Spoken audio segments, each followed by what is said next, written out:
viewers and students, today we are going to do paper 024844 of our series। आज हम हमारे प्रश्न पत्रों की श्रृंखला के प्रश्न पत्र संख्या 44 को हल करने जा रहे हैं। पहला प्रश्न आपकी स्क्रीन पर। अब select the most appropriate option that can substitute the underlined segment. जो रेखांकित खंड है उसको सब्सटीट्यूट करना है, उसकी जगह दूसरा कौन सा ऑप्शन उसको रिप्लेस कर सकता है वाक्य को सही करते हुए। Oscar is the most prestigious, prestigious का अर्थ है बहुत प्रतिष्ठित, award which is introduce to good actors in that year. देखिए अवार्ड दिए जाते हैं तो इंट्रोड्यूस नहीं, are awarded to extremely good और best actors in that year. बाकी ऑप्शंस को देखें, नॉमिनेट है नामित करना या नामांकित करना किसी को, अटैच्ड आप जानते होंगे। शब्द रिवॉर्ड का अर्थ है प्रतिफल देना। इस बात को समझने की ज़रूरत है कि अवार्ड और रिवॉर्ड में क्या फ़र्क है।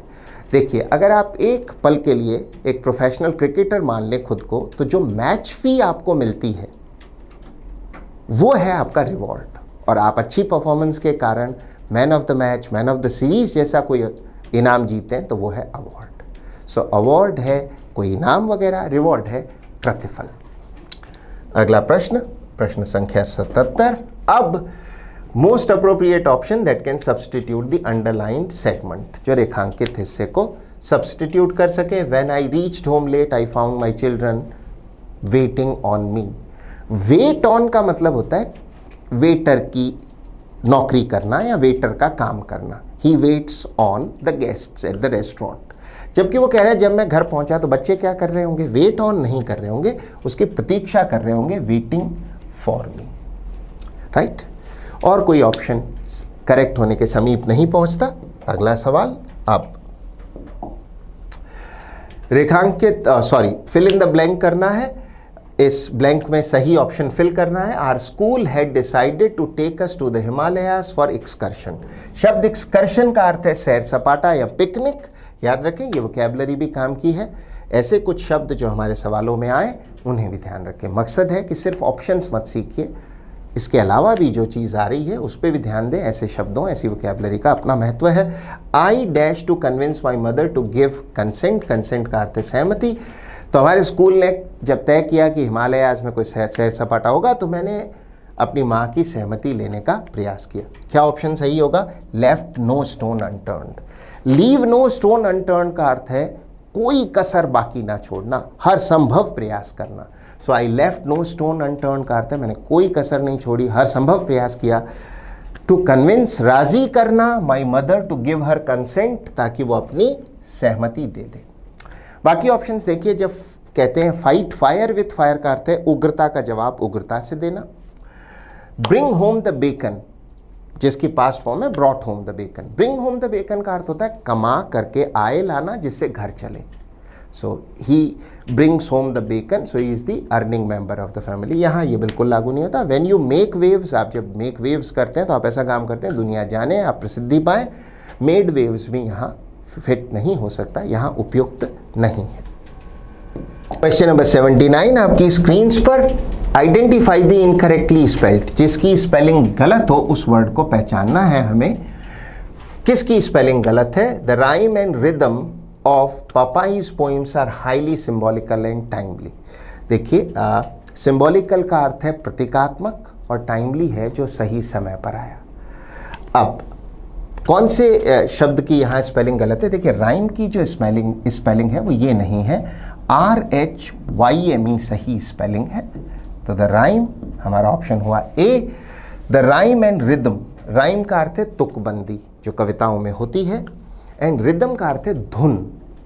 तो rhyme and rhythm of Popeye's poems are highly symbolical and timely. Symbolical प्रतीकात्मक है, टाइमली आप जानते हैं, रिदम धुन है, जैसा मैं पहले ही कह चुका हूं।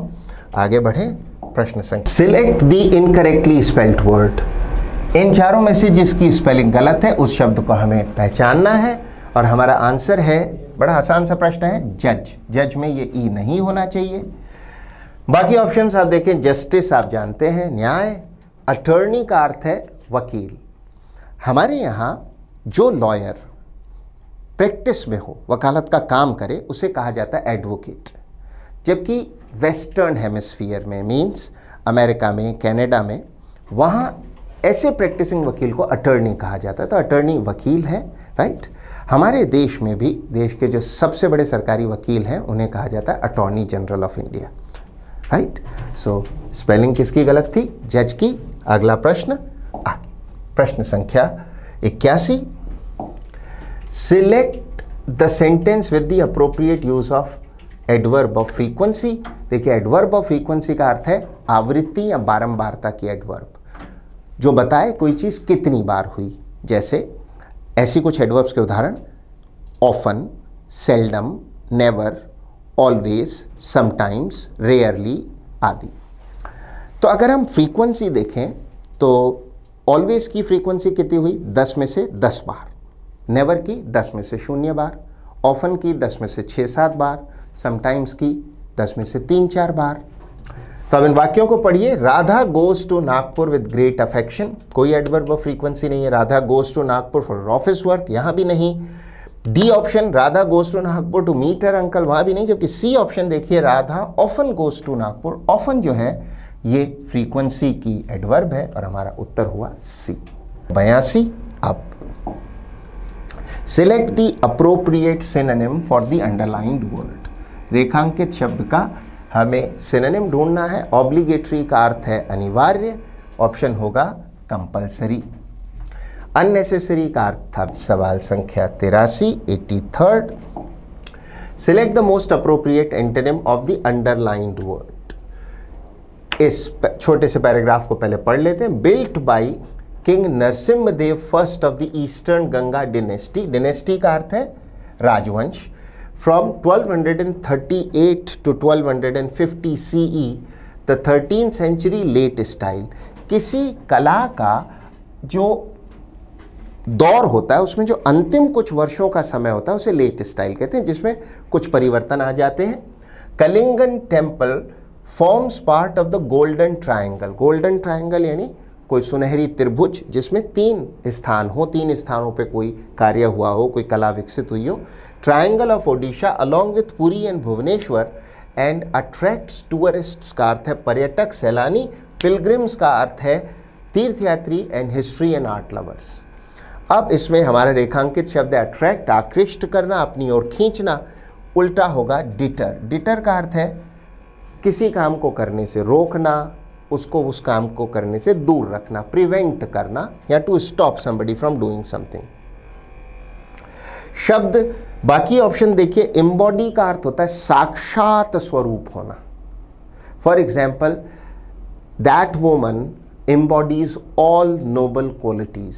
वो उस महिला में सारे अच्छे और बहुत अच्छे चारित्रिक या दिव्य गुण हैं। बहुत अच्छे, अगर किसी में दिव्य गुण है तो एम्बॉडीज डिवाइन क्वालिटीज, अच्छे गुण है तो नोबल क्वालिटीज इत्यादि। श्राउड अगर नाउन हो, एस ना हो, तो श्राउड का अर्थ है कफन। एक वर्ब के रूप में चूंकि एस लगा है तो श्राउड्स का अर्थ है किसी चीज को ढकना, कवर करना, रैप, अपने ऊपर अंदर कवर कर लेना। इल्यूसिडेट का है अर्थ किसी को कोई चीज समझाना, एक्सप्लेन करना। तो यहां पर हमें अट्रैक्ट का उल्टा न तो ढकना है, न साक्षात स्वरूप है, ना ही विस्तार से समझाना है। इसका विलोम होगा डिटर, प्रिवेंट करना, स्टॉप करना कि ये काम करने से दूर रहे वो। अगला प्रश्न, प्रश्न संख्या 84। अब उस ऑप्शन को चुनना है जिसमें ग्रामेटिकल एरर हो। वाक्य पढ़ें। There are 3 cup holders placed on the cupboards of the secretariat table. 3 cup holders हैं जो सेक्रेटेरिएट टेबल के कबर्ड में हैं। कबर्ड में हम पी नहीं बोलते हैं, कबर्ड शब्द का अर्थ है अलमारी। देखिए, जब भी कोई चीज़ किसी सतह पर होती है तो ऑन माई पाम, लेकिन किसी बंद जगह पर हो, अलमारी में, कमरे में, तो इन सही प्रपोजिशन होगा। एरर किस खंड में है? एरर है प्लेस्ड ऑन द कबर्ड, नहीं इन द कबर्ड्स, अलमारियों में है, of the secretariat table, right. आगे बढ़िए। अगला प्रश्न, प्रश्न संख्या 85। अब select the most appropriate option to fill in the blank. Fill in the blank का है वाक्य के रिक्त स्थान में पूर्ति का सवाल है। अब Anita is an employee who has unconditional blank for her company. Unconditional है निशर्त, जब पूरी तरह से आप किसी को प्यार करें, समर्पित हो, तो है अनकंडीशनल। निशर्त आंसर होगा unconditional love for her company. वो जिस कंपनी के लिए काम करती है उससे उसको बेपनाह निशर्त प्रेम है।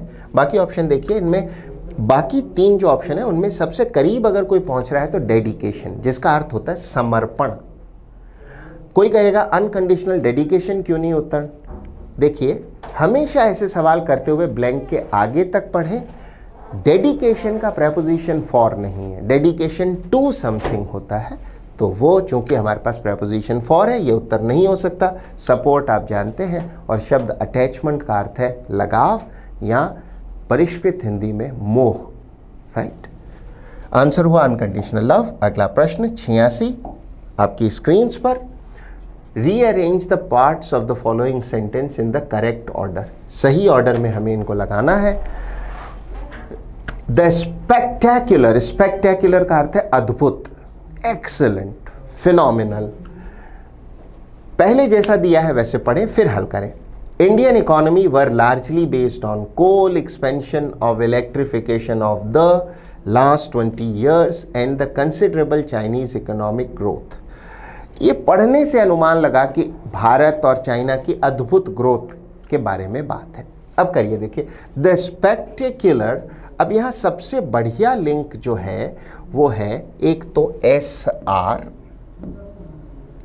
और एक उससे भी बेहतर लिंक है QP। देखिए वो कैसे? SR इसलिए Chinese economic growth of the last 20 years, growth 20 साल के दौरान। और मैंने क्यों कहा QP? Expansion of 20 years and the considerable, considerable means काफ़ी ज़्यादा, एक्सपेंशन है विस्तार, ऑफ इलेक्ट्रिफिकेशन है विद्युतीकरण। विद्युतीकरण बेस्ड ऑन कोल, बिजली कई स्रोतों से बन सकती है। थर्मल पावर होती है जो कोयले से बने, राइट। और भारत में आज भी 2/3 बिजली कोल से या थर्मल पावर होती है। हालांकि बिजली सोलर एनर्जी या फिर विंड एनर्जी भी हो सकती है, न्यूक्लियर पावर भी होती है। अब इसको इसी क्रम में पढ़ के देखें तो the spectacular Chinese economic growth, अद्भुत चाइनीज आर्थिक विकास of the last 20 years and the considerable, काफ़ी, considerable है काफ़ी, expansion, विस्तार हुआ of electrification, विद्युतीकरण of the Indian economy, भारतीय इकोनॉमी का, were largely based on, ये दोनों चीज़ें चाइना और इंडिया वाली were based on coal। तो हमारा उत्तर कौन सा हुआ जिसमें इसके बाद R और Q के बाद P? ऑप्शन हुआ चौथा। अगला प्रश्न, प्रश्न संख्या 87 अब आपकी स्क्रीन पर, select the direct form of the given sentence. हमें डायरेक्ट फॉर्म बतानी है नीचे दिए गए 4 ऑप्शंस में से। The surgeon says that I should get anaesthesia for the surgery. Anaesthesia वो अवचेतन स्थिति है, अर्थात बेहोश स्थिति है, जिसमें सर्जरी या शल्य चिकित्सा परफॉर्म की जाती है। ये इनडायरेक्ट में लिखा है। सबसे पहले रिपोर्टिंग वर्ब पे ध्यान दिया कीजिए। सहज प्रेजेंट में है तो जो डायरेक्ट स्पीच का कोटेशन में पार्ट होगा उसका टेंस वही होगा जो इनडायरेक्ट स्पीच में है, तो द सर्जन सेज ही रहेगा। अब आई शुड गेट, सर्जन ने मुझे कहा तो सर्जन की डायरेक्ट स्पीच में उसके शब्दों में उसने मुझे यू कहा होगा, वही ऑप्शन देखें जिसमें यू हो, तो दूसरा सिरे से गलत हो गया। The surgeon says you should get anaesthesia for the surgery, तीसरा ऑप्शन गलत है क्योंकि यहां पर सेड है। अब हमारे पास पहला और चौथा है, चौथे में कुड होने से गलत हो गया। हमारा आंसर है A, you should get anaesthesia for the surgery, unquote. यही आपका सही उत्तर होगा। अगला सवाल, सवाल संख्या 88 आपकी स्क्रीन पर। करेक्ट एक्टिव वॉइस फॉर्म लेनी है नीचे दिए हुए वाक्य की। Why is peace being demanded by you, ये वाक्य पैसिव वॉइस में है और इसका टेंस पहचानिए। टेंस है present continuous, is am are के साथ बीइंग लगा के थर्ड फॉर्म आई है। एक्टिव होगा इज एम आर, जैसी भी आवश्यकता हो नए सब्जेक्ट के मुताबिक उसके साथ आईएनजी फॉर्म लगाएं। तो वाई आर यू, क्योंकि यू के साथ आ रहेगा, why are you demanding peace, हमारा आंसर होगा तीसरा। किसी को लगेगा पहला क्यों नहीं, क्योंकि वाई यू आर है, ये इंटेरोगेटिव सेंटेंस है, हेल्पिंग वर्ब सब्जेक्ट यू के पहले आनी चाहिए। अगला प्रश्न, प्रश्न संख्या 89 अब। Select the most appropriate antonym of the underline word. जो रेखांकित शब्द है इसका विलोम शब्द हमें ढूंढना है। The WHO world health organization issued a statement on Sunday morning that though the omicron variant का अर्थ है प्रकार, टाइप ऑफ कोरोना वायरस में appear to be less severe, severe का अर्थ है गंभीर, it should not be dismissed as mild, mild का अर्थ है जो ज़्यादा गंभीर नहीं है। तो WHO के स्टेटमेंट ने कहा कि जो नया वेरिएंट आया है ओमिक्रॉन का वो यद्यपि ज़्यादा गंभीर नहीं लगता पर हम उसे मामूली या बहुत कम गंभीर माने, ऐसा नहीं होना चाहिए। हमें सीवियर का एंटोनिम बताना है। सीवियर का उल्टा होगा उपलब्ध ऑप्शंस में जेंटल। कोई चीज़ जेंटल है तो वो ज़्यादा गंभीर नहीं है, माइल्ड है, उसको ट्रीट करना, उसका इलाज करना आसान है। विदर का अर्थ है मुरझाना, फ्लावर्स है विदर्ड, सिक बीमार है, और वरेशियस का अर्थ है क्षुधातुर, क्षुधातुर का अर्थ है बहुत भूखा, बहुत ज़्यादा खाना चाहता हो जो, राइट। तो इसके लिए और शब्द क्या हो सकते हैं, ग्रीडी हो सकता है, और ग्लटनस इसके लिए एक बेहतरीन सिनोनिम है। ग्लटन कहते हैं पेटू को। तो वरेशियस ईटर बहुत खाएगा, हालांकि अगर हम किसी को वरेशियस रीडर कहते हैं तो बहुत पढ़ेगा। अगला प्रश्न, प्रश्न संख्या 90 आपकी स्क्रीन पर। अब select the correct passive form of the given sentence. Active में एक वाक्य है जिसका हमें पैसिव बनाना है।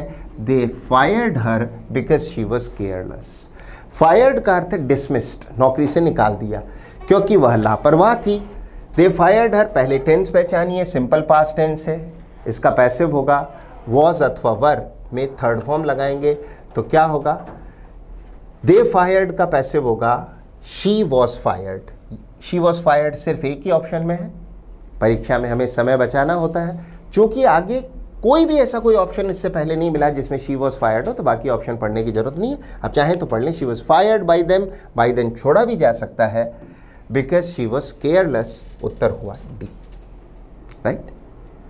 आगे बढ़िए, अगला सवाल आपकी स्क्रीन पर, सवाल 91। अब select the most appropriate option to fill in the blank. इस ब्लैंक को भरने के लिए सही और सबसे उचित ऑप्शन चुनना है। He has experienced dash abuse. ध्यान दें, यहाँ अब्यूज शब्द का यहाँ अर्थ गाली नहीं है, अब्यूज का अर्थ है दुर्व्यवहार, राइट। तो उसने अनुभव किया, उसके साथ ऐसा हुआ, कैसा दुर्व्यवहार, फिजिकल, उसके साथ शारीरिक दुर्व्यवहार हुआ है, मार पिटाई आदि हुई है। उसके बाद में बाकी ऑप्शंस ज़रूर देखें क्योंकि ये आपके किसी अन्य पेपर में, किसी अन्य क्वेश्चन में काम आएंगे, आपकी वोकैबुलरी में वृद्धि होगी। पैल्पेबल का अर्थ है जो नोटिस किया जा सके या महसूस किया जा सके, नोटिसेबल। पैल्पेबल चेंज है तो आप उसको महसूस करते हैं, दिखता है, आसानी से उसको समझा जा सकता है। विजिबल है जो दृश्यमान हो, चीज़ दिखे, और इनटेंजिबल का अर्थ है वो चीज़ जिसका कोई मूर्त स्वरूप ना हो, राइट। जैसे हम कहते हैं इनटेंजिबल एसेट, गुडविल है, वो आपकी एक इनटेंजिबल एसेट है, उसका कोई साकार स्वरूप नहीं है, वो मूर्त स्वरूप नहीं है, तो इनटेंजिबल मीन्स अमूर्त, राइट, जिसका कोई फिजिकल फॉर्म ना हो। अगला प्रश्न, सवाल संख्या 92। अब हमें एक जम्बल्ड अप पैराग्राफ दिया गया है, इसको सही क्रम में सेट करना है। करने का तरीका, ऑप्शंस ना देखें, पहले हल करने की भी चेष्टा ना करें, एक बार पढ़ लें फिर क्रम जमाएं। You can use proper lighting, reduce screen glare, glare का अर्थ है तेज रोशनी, चकाचौंध, and take more breaks, break का अर्थ है बीच में रुक जाएं थोड़ी देर। However, one of the easiest habits to build is to follow the 20-20-20 rule. सबसे आसान तरीका है कि आप 20-20-20 का रूल अपनाएं। There are lots of ways you can protect your eyes during the day। आप कई तरीके से अपनी आंखों की रक्षा कर सकते हैं। Every 20 minutes of time is spent staring, staring का अर्थ है लगातार देखना। लगातार देखने के हर 20 मिनट्स के दौरान स्टेयरिंग, लगातार देखना, टकटकी लगा के देखना, staring at a screen, look away at an object that is at least 20 feet away for 20 seconds। 20 minute अगर आप स्क्रीन देखें तो फिर किसी ऑब्जेक्ट या वस्तु को देखें जो कम से कम 20 फीट दूर हो और 20 सेकंड्स तक ऐसा करें। ऐसा पढ़कर हमें अनुमान लग गया कि बात हो रही है स्क्रीन को ज़्यादा देखने से आंखों पर पड़ने वाले थकान या आंखों पर पड़ने वाले ज़ोर की, और उससे कैसे डील किया जाए, उससे कैसे निपटा जाए। तो देखिए यहाँ सबसे अच्छे जो लिंक है उसमें एक लिंक है यहाँ पर हमारे पास RP। वो कह रहा है लॉट्स ऑफ वेज है जो हम अपना सकते हैं, और एक बहुत अच्छा लिंक है जो इससे भी बेहतर लिंक है, वो है QS, क्योंकि वो कहता है 20-20-20 का रूल, और वो 20 क्या है, 20-20-20 का रूल 20 सेकंड की अगर स्क्रीन देख ली हो तो 20 फुट दूर किसी ऑब्जेक्ट को, वस्तु को कम से कम 20 सेकंड्स तक देखें। तो अब ऐसा कौन सा ऑप्शन है जिसमें ये बातें हो, Q के बाद S आ रहा हो और R के बाद P, तो हमारा उत्तर है C। एक बार इस क्रम में पढ़ लीजिए। सबसे पहले there are lots of ways you can protect your eyes during the day. कई तरीके हैं। पहला है you can use proper lighting, आप पूरी लाइट रखें। रिड्यूस स्क्रीन ग्लेयर, स्क्रीन की चकाचौंध कम करें और थोड़ा ब्रेक लेते रहें। उसके बाद हमारे पास होगा Q, एक तरीका है 20-20-20 का रूल, और वो क्या है, 20 मिनट अगर स्क्रीन देख ली हो तो 20 फुट दूर किसी ऑब्जेक्ट को कम से कम 20 सेकंड्स तक देखें। हमारा उत्तर हुआ C। और अब आगे बढ़ते हैं अगले प्रश्न की ओर। सवाल संख्या 93। अब हमें सबसे अप्रोप्रिएट मीनिंग बताना है अंडरलाइंड या रेखांकित मुहावरे अथवा इडियम का। बीइंग एन आर्डेंट प्रोफेशनल, अगर आप किसी चीज़ को लेकर बहुत उत्साही हैं, जोशीले हैं, बहुत समर्पण है आपका, तो आप आर्डेंट हैं। प्रोफेशनल, एक आर्डेंट प्रोफेशनल पेशेवर होने के कारण the lawyer always kept his client at arm's length.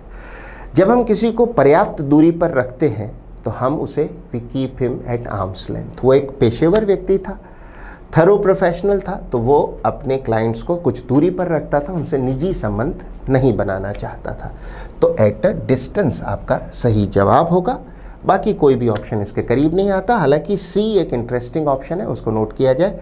Under raps का मतलब है किसी चीज़ को छिपा के रखना, कंसील करके रखना, ताकि दुनिया को उसका पता ना चले। अगला प्रश्न 94 करते हैं अब। Select the most appropriate synonym for the underlined word. रेखांकित शब्द के लिए सबसे अच्छा सिनोनिम बताना है। Rahul was sharing some of his childhood stories and they were hysterical. आप अगर डिक्शनरी देखें तो हिस्टेरिकल का पहला मीनिंग होगा उन्मादी, ज़्यादा ही जोशीला, पर एक और अर्थ है बहुत ज़्यादा मज़ेदार, फनी, राइट। तो उसने कई कहानियाँ सुनाई बचपन की जो कैसी थी, काफ़ी हंसी आए जिन पर, फनी थी। हमारा उत्तर होगा फनी, राइट। बाकी ऑप्शन देखिए। इमोशनल भावुक है, डेंजरस आप जानते हैं, जोखिम भरा, खतरनाक, और स्केरी है, डरावना, फ्राइटनिंग। अगला प्रश्न 95। अब सब्स्टिट्यूट करना है रेखांकित सेगमेंट को बाकी जो 4 ऑप्शन है उनमें से किसी के साथ। Not only is my brother intelligent दो हार्ड वर्किंग टू। हम जानते हैं जो जोड़ियों वाले कंजंक्शंस होते हैं, क्यूमुलेटिव कंजंक्शंस होते हैं, वो एक खास युग्म या जोड़ी में आते हैं। जैसे नॉट ओनली के बाद बट ऑल्सो, हार्डली के बाद व्हेन, नो सूनर के बाद देन, नीदर के बाद नॉर, आइदर या ईदर के बाद और। तो यहाँ नॉट ओनली है तो बट ऑल्सो, ऑल्सो की जगह हम टू का भी प्रयोग कर सकते हैं। तो टू का अर्थ भी है ऑल्सो की तरह। Not only is my brother intelligent but hard working too. तो हमारा ऑप्शन होगा बी। कुछ लोगों को करते हुए हो सकता है ऑप्शन डी आकर्षक लगे, लेकिन ध्यान रखें यट ऑल्दो के साथ आता है, नॉट ओनली के साथ नहीं। तो न केवल मेरा भाई बुद्धिमान है बल्कि मेहनती भी है। अगला प्रश्न, प्रश्न संख्या 96 से 100, 5 फिल इन द ब्लैंक्स के क्वेश्चन है। एक क्लोज टेस्ट है। अब ध्यान लगाइए, करने का गलत तरीका सीधा अटेम्प्ट करना, करने का सही तरीका पहले थोड़ा पढ़ लें, पूरा पढ़ सके तो ठीक, नहीं आधा पढ़ें और ब्लैंक के आगे तक पढ़ें। Everything we know about non avian dinosaurs is dash fossils. Non avian का अर्थ है जो उड़ ना सकते हो। डायनासोर्स आप जानते हैं इज फॉसिल्स। शब्द फॉसिल्स का अर्थ है जीवाश्म। जब बहुत समय तक जीव कहीं दबे रहते हैं तो उनके बाद में उनके जो अवशेष मिलते हैं उन्हें कहते हैं fossils. which include bones, teeth, footprints, tracks, eggs and skin impressions for centuries. People throughout the world यानी पूरे विश्व में have dash amazing fossilized bones and footprints. Fossilized यानी जो फॉसिल में या जीवाश्मों में तब्दील हो गए हैं. कुछ अंदाज़ा लगा आपको नॉन एवियन जोड़ ना सकते हो डायनासोर्स उनके बारे में है, तो पहला ब्लैंक अब अटेम्प्ट करें. Everything we know about non avian dinosaurs is dash fossils is based on, वो आधारित है फॉसिल्स पर, जीवाश्मों पर. राइट. अगला, based on fossils which include bones, teeth, footprints, tracks, eggs and skin impressions for centuries. Centuries means सदियों तक people throughout the world have dash amazing fossilized bones and footprints. People have discovered, लोगों ने खोजा है. कुछ लोगों को लगेगा पर खोजना तो इन्वेंट भी है. देखिए, इन्वेंट और डिस्कवर में मूलभूत अंतर ये है कि इन्वेंट है आविष्कार करना, किसी नई मशीन का, किसी नए औजार का, उपकरण का, जबकि डिस्कवर है ढूंढना. जैसे वास्को ड गामा और क्रिस्टोफर कोलंबस ने रूट्स डिस्कवर किए इंडिया और यूनाइटेड स्टेट्स ऑफ अमेरिका जाने के. इसी तरह कोई न्यूटन ने जो अपने लॉस डिस्कवर किए, वो डिस्कवरी है किसी चीज़ का ढूंढा, ना कि कोई यंत्र आदि बनाया. डिज़ाइन आप जानते हैं, फैब्रिकेट का अर्थ है एक तो कोई चीज़ को गढ़ना, झूठी कहानी गढ़ना भी फैब्रिकेट है. इसी तरह लोहे आदि का सामान बनाना, जैसे लोहे के दरवाजे आदि बनाना, या कोई और चीज़ जो हम इस तरह धातु आदि की बनाएं, वो फैब्रिकेट करना है. हमारा उत्तर होगा डिस्कवर्ड. आगे बढ़िए. सवाल 98. अर्ली फाइंड्स, जो फाइंड का अर्थ है discoveries, inspired dash and fairy tales. Inspired legends, कहानियाँ जो लोग कहते सुनते हैं, मिथ्स उन्हें कहते हैं लेजेंड्स. इन्होंने इंस्पायर की कई कहानियों को. ठीक है, फेरी टेल्स भी परियों की कहानियाँ, ऐसी कहानियाँ जो लोग कहते हैं, किंवदंतियाँ. बाकी ऑप्शन देखिए. फेम आप जानते हैं, सेलिब्रिटीज़ होते हैं प्रसिद्ध लोग, जैसे सिनेमा के या खेल जगत के प्रसिद्ध लोगों को सेलिब्रिटीज़ कहते हैं. ऑनर, सम्मान है. अगला प्रश्न, सवाल 99. Legends and fairy tales and people dash that these bones belong. People imagined, लोग ये कल्पना करने लगे that these bones belong to. बाकी ऑप्शन देखिए. aimed आप जानते हैं लक्ष्य बनाना, oppose विरोध करना, arrange है किसी चीज़ की व्यवस्था करना. लोग कल्पना करने लगे that these bones belong to dash और huge monsters. These bones belong to giants. giant का अर्थ है कोई बहुत बड़ा या दैत्याकार जीव आदि. मॉन्स्टर भी बहुत बड़ा जीव, दैत्याकार कोई. तो जाइंट्स और मॉन्स्टर्स, क्योंकि डायनासोर्स बहुत बड़े होते थे. बाकी ऑप्शंस पर एक बार नज़र जरूर करें. स्पिरिट्स है आत्माएं, डेविल है कोई राक्षस. देखिए, साइज बहुत बड़ी होने पर हम शब्द यूज़ करते हैं मॉन्स्टर. कोई दानवी शक्तियों से कोई भरा हो तो वो है डेविल. राइट. और गोस्ट शब्द का अर्थ है भूत, प्रेत. इस शब्द पे ध्यान दें. हमारे यहाँ बहुत सारे बच्चे इसको घोस्ट करके प्रोनाउंस करते हैं. इसका सही प्रोनाउंसिएशन घोस्ट ना होकर गोस्ट है. उसका कारण अंग्रेज़ी के स्वर विज्ञान फोनेटिक्स में घ ध्वनि नहीं है, तो सही प्रोनाउंसिएशन होगा गोस्ट्स, भूत. I hope you were able to learn something. इससे और लाभ लेना है तो इसको फिर से देखें, रिवाइज करें और पढ़ें. जो वोकैबुलरी आप सीखें, जो ग्रामर के नियम आप सीखें, उनके और वाक्य बनाएं, उनको यूज़ करें, प्रैक्टिस करें. So keep working, keep trying. Thank you so much. Bye bye.